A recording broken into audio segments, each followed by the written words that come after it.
Joko Klinting Otot Jawa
Dan Petinggi Jolbacen ya? Nggih, Raden Mas Haryo Supakel. Boten klentu tak tampa pangabektimu.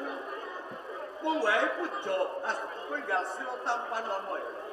Kapundi mugi ndadosaken jimat kula Ndara. Tur kepriye kahanane ana ing desamu Jolbacen? Oh, kados ngaten. Nggih.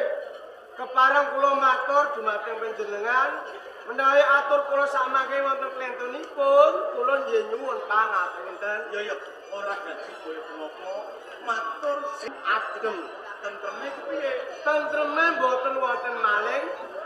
Ayem mriku ngenani para wijo sampun panen ademe. Ademe niki wayahe udan banter. Yen kaya ngono kawulamu ana ing Bacen dong bacen kuwi ora ana sing padha urip kekilangan. Boten, wong niki nedeng-nedenge panen wis padha ngrasake urip kang tentrem, urip sing ayem. Merga sandang pangan papan wis padha kecukupan. Sampun kecukupan sedanten. Sambung lan agermu wayah adem sudan. Lah nggih, kowe kudu kebakon hati-hati. Napa kan sok kala mangsane yen tongane iki saben dina mesti bakal nuwuhake siji banjir, loro leloro. Oh, banjir kalih pagebluk lara niku. Oh, nggih. Mulane yen ana kalen utawa bolong-bolong kae padha diresiki supaya banyune ora mambet. Yen banyu ora mambet ora bakal nimbulake banjir, uga ora bakal timbul susuk nyamuk ya. Oh, jengklong ngoten niku. Mpun, kula tanggulangi mpun. Kula niki malah damel diang geden-gedenan iki. Lho, gawe apa lho? Diang kebul. Oh. Cemen nyamuke do mlayu. Sing kanggo ngilangke nyamuk utawa jengklong. Nggih. Apik. Nggih. Ora ketang kowe iki sing nom, nanging kowe wis dituwake ana ing desamu. Teges kowe iki wis dadi bapake wong sedesa. Nggih. Ora ketang kowe wae, anggonmu nyekel desa aja nganti pilih kasih.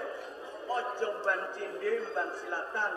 Tupeh biyen ora melu kowe, dur ora kegateke. Aja ya Le. Boten pilih kasih kula. Nah, wis sawetara monggo ben. Oh, nggih. Petinggi jati kok. Enten apa? Desamu piye? Kembang beda kali dong bacin. Wih, bedane saya luwih maju timbang dong bacin. Kembang niki nembe panen geden-gedenan. Panen apa? Panen wabah kali musibah. Panen Panen apa? nggih. Kalau musibah. Nggih. Musibah apa? Wabah apa? Nek musibah niku pun cetha. Musuh mudan niki kathah lemah-lemah longsor. Dalan-dalan do pedhot.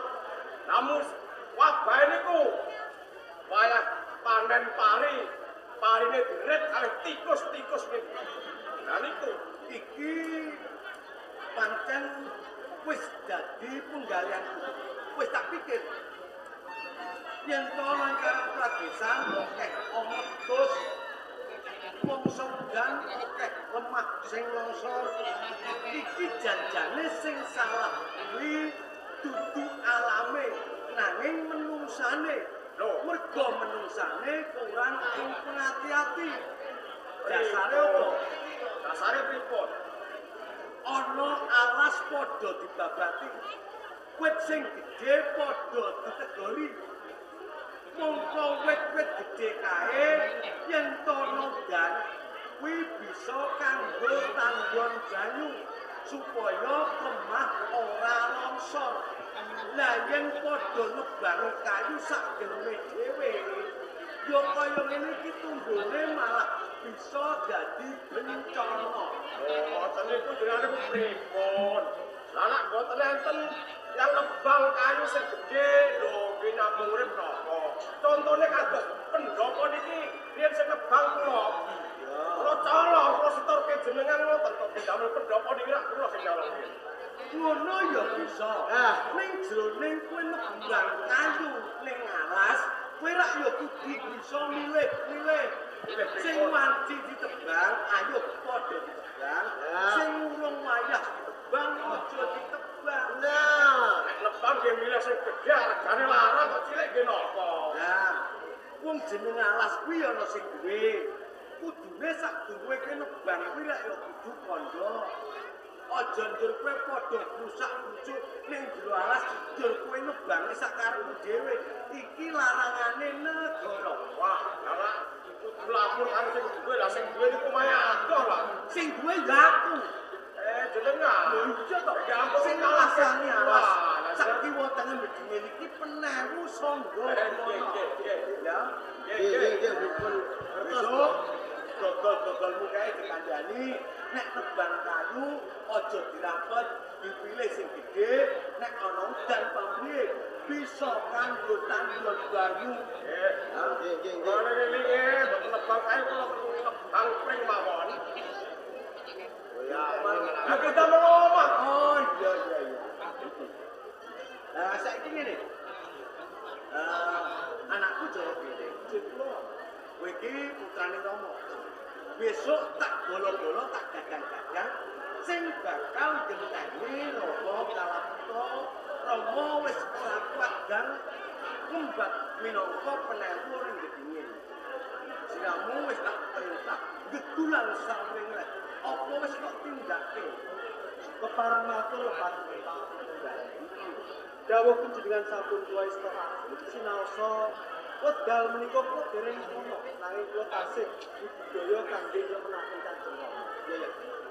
Sedidik bapak sedidik paton kuwi gelem budidaya lan sinau ing mengkone bisa migunani tumrapan nang jeneng wong sinau ku ora mung patusumur nganti tuwa kaya dene Rama iki sih perlu sinau ngenani bapak urip ing Rama kuwi gini-gini nah wae ngene penting kembang sadurunge pisowanan iki aku bakal ngandharake lan aku bakal rembug apa to wigatine nanging kowe tak keparengake nliti sapa sing urung teko.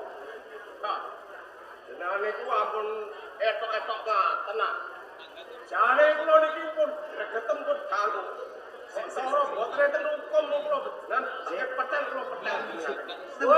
Ayo petel iku ngawur Kok duwe rasa masingit lawan aku. lho. Terus salahku kuwi apa? Jenengan dupeh kuwasa dur boten adil kalih sedaya para lurah. Ora adilku manggone Lho pun ketok. Lah niki kursi sing gotang niki. Kursi gotang niki pun pinten-pinten persoalan lho niki lho. Iki kok jenengan jangke mawon. dur kursi kuwi jan-jane ngono paling buan sok. Kae guntari niki. Tari palawan iki ya. Nggih. Anak kula mboten sowan sepisan odrak. Nengi seminggu mboten bantu pun mulawani lho iki lho. Aku kuwi tenange ora ban cindhe ban silatan marang sakabehing para bebau lan para petinggi-petinggi sing ngayong ana ing kapenawon bedinge. Jur manut petungmu Sri Guntari wis nirwake kewajiban rasuwan bedingin iki wis pirang Alah, pun enten 5 piswanan iki lho. Mun 5 ramban. Monggo winginane aku rak perintah kelawan petinggi pakel. Nggih. Supaya ngeterke layang, Mumpun. kanging kono surasane layang dina iki bakal tak anake konferensi utawa piswanan. Mumpun kula paringke niku nawala niku dipun tampi kalih dulure lanang Butara niku. Ditawa Guntara. Nggih, kula kerwasul ya kula wangsul. Wah, kuwi gawe ora diwaca Pak nganggo putus jajan. Lha kok kerwasul ya wangsul mriko tamu mboten cawisi kopi. Napa nek bayu? Ngene. Ya aja kurangin pamungku ya. Ora teges aku mampu kelawan Sri Guntari tak bancine bancilatan sakabehing para petinggi iki ora. Nanging mbok menawa kurang taliti anggonku nyawang kelawan para petinggi sing wis padha netepi wajiban. Mula ngene wae, dipun apa? Aja nganti dadi kemerene para petinggi, kowe bakal tak perintah tumrap ing desa Pelawangan ketemu kelawan Sri Guntari nanjake apa to sebabe nganti nirwakake kewajiban ora sowan ana ing kapliwon. Nanging saderengipun kula budal nggih kula nyuwun penderek lho petinggi penggede kersanipun nderek ngertos napa pawajanipun. Oh ngono. Ing pancen kuwi sing dadi karepku Rama milani. Tinggi Jatmoko, petinggi pakel. Nggih. Ya aja mesti kangelan. Aku dawuh lan kowe. Pisuwanan iki tak suwak sawentara. Oh, nggih. Wong perlune aku perintah kawan anakku supaya tetep ana ing Pelawangan nanjake perkara rasuwane Guntari ya. Ya ngono, sangu lho nggih. Wah, kita ora jajan. Urusanmu aja kuwatir Jatmoko. Nek boten kuwatir Lho. Anakku inginane bar tak perintah supaya nebaske dondong. lebas dodok. Dodok kita payu kok. Lho apa? Dia makan babi niku. Monggo. Nanti mawon nggih. Sekarang kula pamit. Pengen ning gone.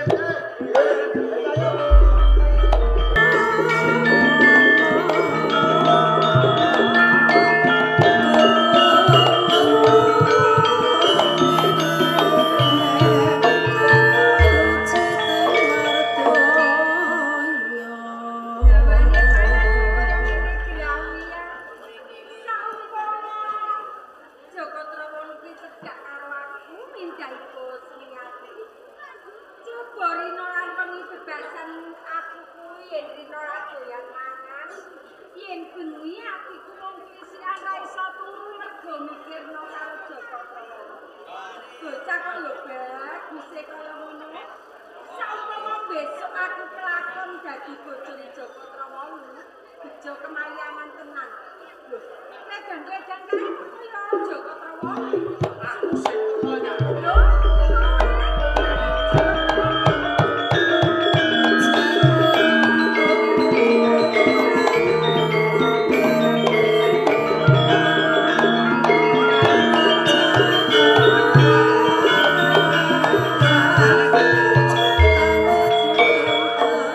Sadunya mlebu ning setawi Nyai Guntari. Yen to Nyai Guntari kuwi tansah jenengan tak mongko. Nyai Guntari mapan ana setong keijinan. Saktenane jenengan perkara apa? perkara aku mikir kuwi. Mikir karo aku. Mergo donya kuwi saka mangsa kurang wong bagus, ora ana wong ganteng kecoba. Aku kepengin banget dadi bojone. Nyai Guntari. Yen saka karepane Nyai Guntari kaya ngono, kepengin urip bebrayan karo Joko Trawono. Yen kaya ngono ora beda karo sing dadi karepane atiku. Oh, piye Joko Prawono? Rumangsa ning jagat digelar tanpa wadon sing rupane ayu-ayu akeh cacah. Nanging kabeh mau ora kang bisa ngratoni atine Joko Trawono kejaba Nyai Guntari kula. Aku kepengin urip bebarengan karo Guntari. Apa tembungmu sing kaya ngono kuwi kena tak percaya? Apa ora kedung ing gurine mergi apa? Aku kuwi wis dadi prawan tuwa. Aku wae yo ora kaya ngene kahanane apa kowe ora gedor ing gurine mengko Joko Prawono? Nyai Guntari. Senajan to Nyai Guntari kae wis sepuh, nanging kanggone Joko Trawono pasurnyane Nyai Guntari kuwi pindha widodari kang ijuwan. Kula pikir rasa tresna karo Nyai Guntari. Rumangsa marang banget rasane atiku. Dari kowe ngalem karo aku sing kaya ngono. Pancen karepane dadi prawan kasep aku ra gelem omah-omah. Kok bedhe aku kowe nentang status karo Joko Nyai Guntari. Kene kanggo suka juang bebas. Nang tandake dhewe rasa tresna karo Nyai Guntari. Nek jaluk Nyai Guntari rasa dadak.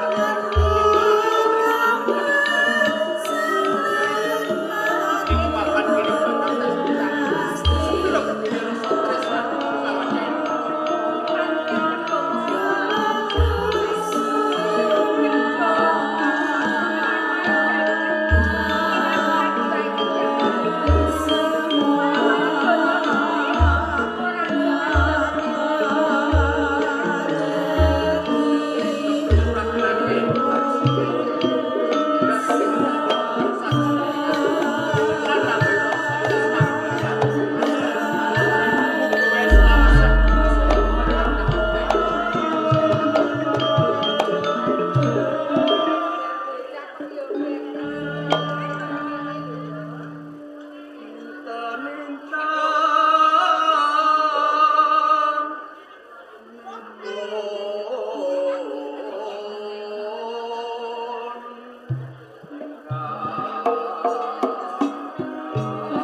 Panjenengan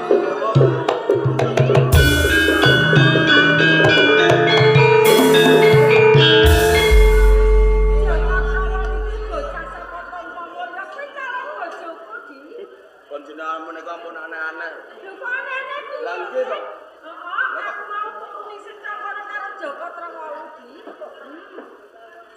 Jadi Jenengan iku turu kalian Joko Trowolu wonten Sentong. bener di Teng papan menika, teng Sentong panjenengan menika mboten wonten Joko Trowolu. ora ana Joko Trowolu. Namung kula niku mireng panjenengan menika jele-jele bengok-bengok.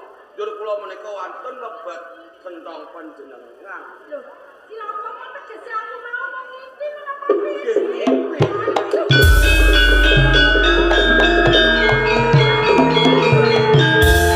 Ana sangetan lho panjenengan menika. Mergo ngene lho Di, saka mangsaku jaket kirana bagus kejaba mung Joko Trowolu. Nggih. Ning ngene ya Di ya.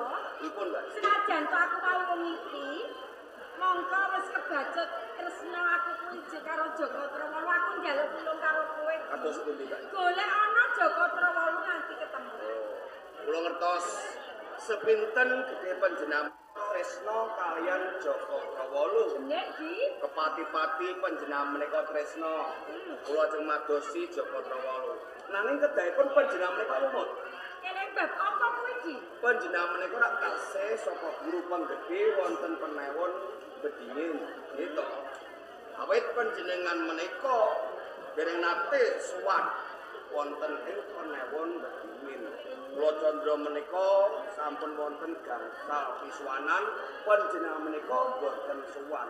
Yen perkawis Joko Trowolu niki wingking kemawon ingkang prayugi panjenengan menika suwan wonten ing penewon bedingin. Ngene lho Di, bener. Pancen aku gum rumangsani salah, mergo pelalangan kene sing kebawa perintah mereka penewon. Ning apa sebabe sono limang pisuwanan aku ora tau sowan, mergo atiku lagi wae bingung. Atiku lagi wae kasmaran karo Joko Trowolu. Lah, kekarepan ning atiku Di, yen pancen aku kuwi durung kelakon mau karo Joko Trowolu, aku ora bakal sowan mereka penewon. Dados perkawis Joko Trowolu panjenengan menika boten purun wonten ing penewon bedingin. Ngeten ing pawon. Yen panjenengan niat karep panjenengan menika yen dereng dados bojone Joko Trowolu panjenengan boten purun suwan wonten bedingin. Kaya ngono Ingatan kula nyengkuyung napa kersanipun Mbak Yu Gundari. matur nuwun. Amin. Kae kalane tamu. Kula ingkang sowan Nyai Sri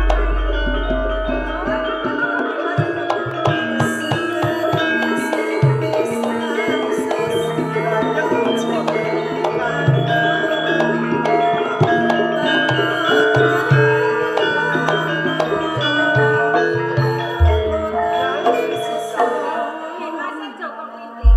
sing gedhe pangapurane nggonku teka nang desa Palangan ganggu kamardikane Nyai Sri Gundari. Gayeng kok nggone padha rembukan kemawon. Lah kok janur gunung kadingaren ben Mas Joko Klinting kuwi temeka ning desa Palangan banjur ana karepan apa Den Mas Joko? Nyai Sri Gundari. Tenane tekaku iki dijaba kapan Nyai Sri Gundari. Aku kantos marang Kanjeng Rama. Kang supaya nanjihake ngenani ora sowane Nyai Sri Gundari. Akeh para penggede, para lurah, petinggi. Dheweke padha matur marang Kanjeng Rama yen to Nyai Sri Gundari iki wis ana 5 pisuwanan ora sowane kapenewon iki. Jane apa to Nyai? Oh, dadi mung perkara kuwi Den Mas Joko. Pancen wis tak sengaja. Lan sing gedhe wae pangapuramu. Apa sebabnya aku ora tau suwanana kapenewon bedine mergo atiku lagi wae kasmaran. Atiku lagi bingung mergo mikirno karo Joko Trowolu. Kekarepane atiku, lamun aku durung kelakono mau karo Joko Trowolu aku ora bakal suwanana kapenewon. Nyuwun sewu Nyai Sri Gundari. Menika ora kapribaden Bener panjenengan. pancen kapribaden. Boten wonten sesambunganipun kalih pisuwanan wonten ing kapenewon bedhine. Ora nggih boten pas to. Pawadan kok panjenengan keperanan kalih kakung. Lah menawi ngaten pinten dinten anggenipun badhe sowan wonten Mbak Yu. Jadi, Kula kang paring Dewan Sulan. tak pasrahke Bintara ya. Nggih. Diripih. Kula Bapak Gunting bin Masih nggih to. Ngeten, perkawis pribaden menika kalian Mbak Yu Wigundari boten purun panjenengan pengen Tiwang Sulan. Nggih niki Tiwang Sulan.